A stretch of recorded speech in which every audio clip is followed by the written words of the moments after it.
Good morning. तर आज सकाळी 10 रुपयाला एक डहाळे आले होते, त्याच्यामुळे मग मी पहिले डहाळे घेऊन आले. आल्यानंतर ना पाणी ठेवलं तापण्यासाठी.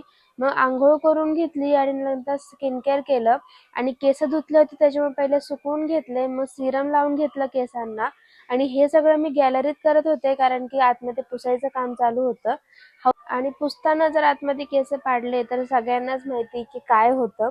मग सगळं आवरल्यानंतर ना मग लगेच स्वयंपाकाची तयारी करायला घेतली आणि प्लॅन तर असा होता की कांद्याची 5 चपाती वरण भात करावा, पण मम्मीचा फोन आला. ती बोलली वरण भातच कर फक्त आणि शिरा कर.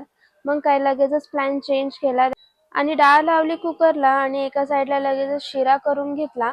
मग डाळ शिजल्यानंतर न फोडणी टाकली वरणाला आणि परत भाताचा कुकर लावला, कारण की डब्यातला भात पुरत नाही. मग नंतर न सगळ्यांनी आम्ही जेवण करून घेतलं आणि जेवताना ह्याला बघा कसा शिऱ्याचा वास येतो, त्याला शिरा खूप आवडतो. आणि जेवण झाल्यावर बघा पप्पा कसे मम्मीसाठी हरभरा भाजून नेतात. ते कोणाकोणाचे नवरे एवढे प्रेम करतात ना, मला कमेंट मध्ये नक्की सांगा. Thanks for watching.